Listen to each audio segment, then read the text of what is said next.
Hello, wormies! Welcome back to my channel. Is the movie Thumbsucker possibly one of the greatest on-screen representations of ADHD ever to exist?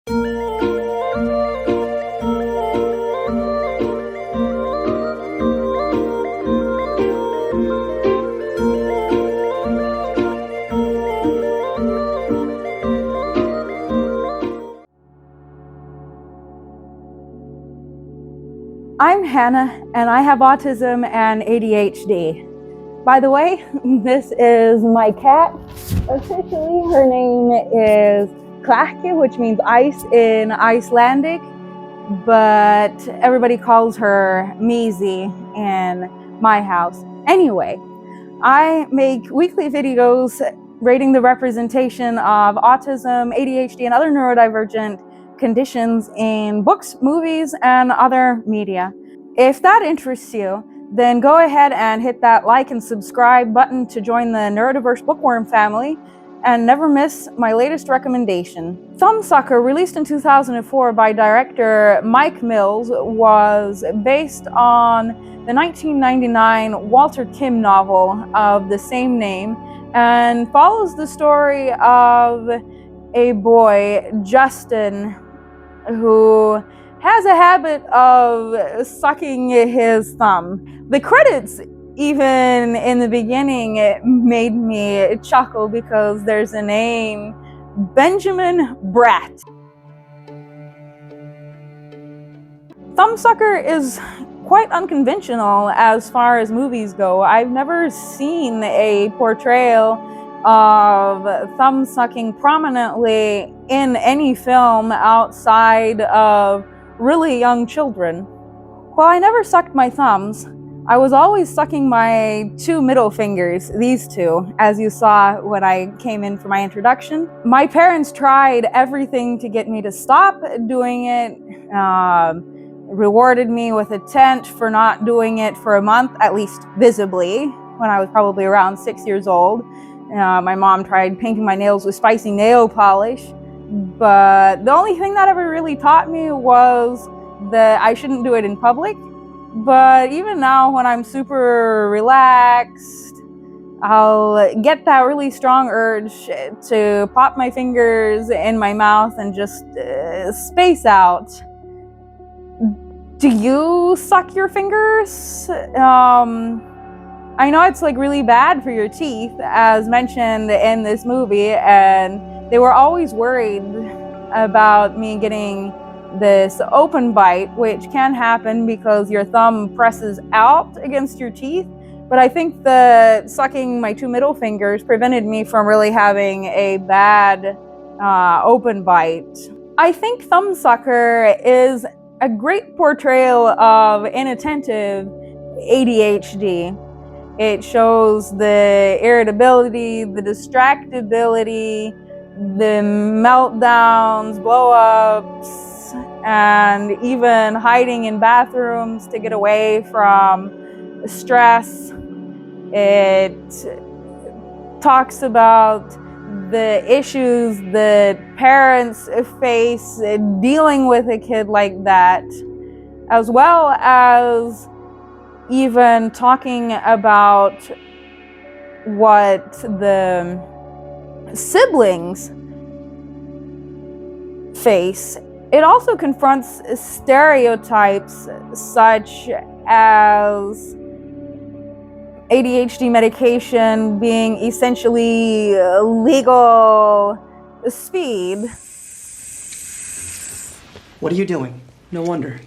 You know this stuff's just speed, right? It calms me down. That's what they say, but it only speeds you up so much you focus. 3 molecules different than cocaine. A doctor gave it to me. I saw the special on PBS. Teachers are over-medicating today's kids. Just makes it easier. TV is a great source for information, isn't it? Pills are certainly not a perfect solution. I remember the first day after taking Adderall, and wow, what a difference. It was as if my mind had suddenly become a giant, empty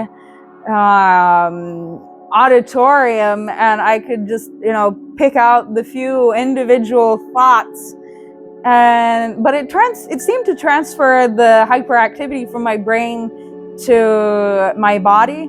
But after a while, that initial euphoria wore off, but the effects on my ability to concentrate and shut up the constant noise in my brain remained.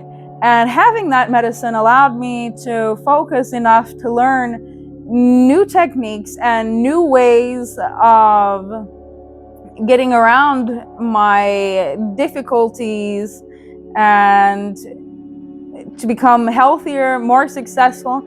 And while the medicine still helps me and makes it easier, I could live without the medication to some extent. It's not as bad as before because it opened my eyes to learning new sets of tools to be able to overcome and work around the difficulties I face. Kitty. You are a little distractor. One thing I wanted to point out in the movie, a small detail, he takes his pills with orange juice in one scene, and I've heard that taking these pills with orange juice or something with a high acidity content is going to reduce their effectiveness because they're either not absorbed as effectively or somehow it affects their effectiveness. So what's been your experience with taking medication for your ADHD? Have you experienced bullying or people telling you that you shouldn't take your meds, that it's overdiagnosed, that you're just taking the drugs to get an easy way out? Tell me down in the comments. I am really in love with the character arcs of both the parents and Justin's girlfriend. There's a lot of surprises actually in this film, and it deals very poignantly with so many issues that are faced by teenagers, especially teenagers that have mental health concerns such as ADHD. This film broaches the topic of vulnerability. In the beginning, his girlfriend wants him to be more open with her.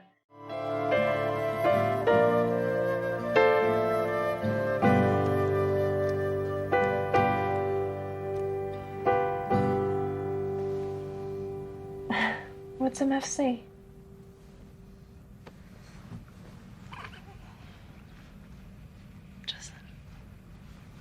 Justin. It's nothing. It's nothing. Well, then why don't you just tell me? Justin. Motherfucking cocksucker.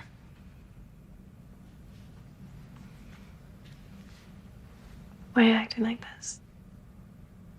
What's the point of us spending time together if it can't lead to openness? I'm sorry. And his parents are also kind of emotionally absent. They have a bit of difficulty communicating with each other. They're busy in their own lives, but yet they worry about him in their own way. How does having a child with ADHD affect the greater family structure? Siblings, a parent's marriage?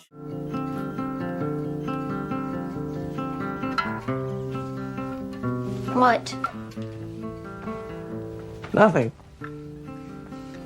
Ass. Be quiet.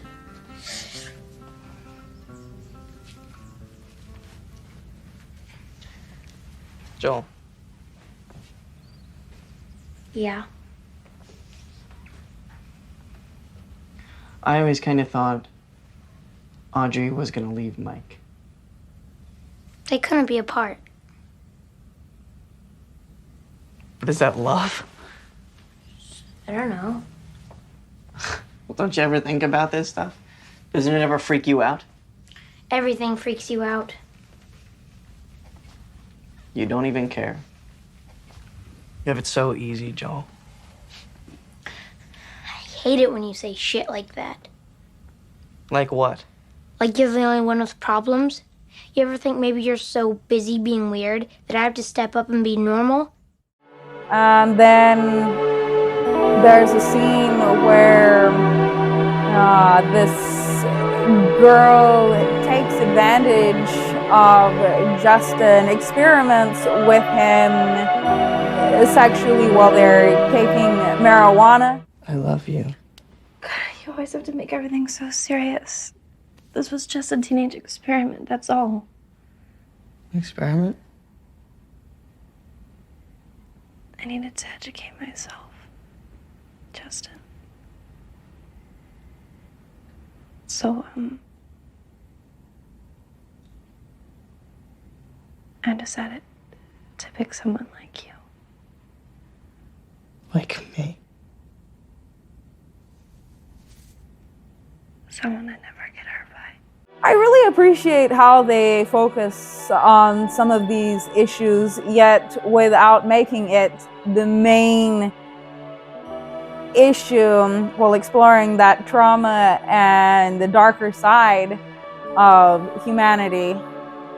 It's not glorified, but portrayed in a vulnerable, emotional way that really makes you think about it, tugs at your heartstrings for sure. It also brings up pseudoscience treatments such as hypnosis in order to treat certain things. Overall, I rate Thumbsucker a 5 out of 5. It's unconventional, it's funny, the cinematography, the music score, the plot line, the character arcs are super relatable. Definitely a 5 out of 5 on accuracy and relatability, and a total 5 on the quotability score. And I'm going to share with you here a few scenes that I thought were especially quotable. Justin, all of us carry a certain weight, a weight we don't recognize. Some of us have heavy loads. In our minds. Yeah, a force from inside. We don't know its name, but it makes us do things. Things we don't like to admit. But Justin, just pray you don't fool yourself into thinking you got the answer. Because that's bullshit. The trick is living without an answer. There's no try, there's only do. I'm also giving it a 5 on the accuracy score. I'm also giving it a 5 on the thought-provoking scale, because it does force you to confront a number of questions, as I already said. It's not so diverse, I would say, because it's still a white male with ADHD as the main character. I wonder what it would be like if it had been a girl. There's very little on-screen representation of ADHD that I've seen, let alone female ADHD. I definitely hope to find some more films with ADHD, especially female protagonists, to rate soon. And as for accessibility, I'll rate it also a 5. It's got soft colors and nothing loud or flashing.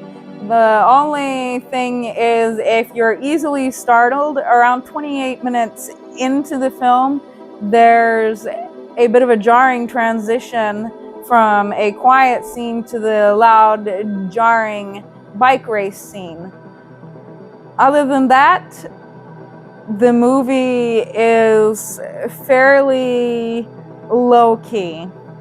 You can watch Thumbsucker on Amazon Prime, rent it on YouTube, and I think it's also on Apple TV, but I haven't checked to be sure. So, have you already watched Thumbsucker? Let me know down in the comments what your favorite part was. Spoiler alert! And if you're looking for more neurodiversity related content, then click here to see my latest video, subscribe, and comment what you would like me to review next. See you next week!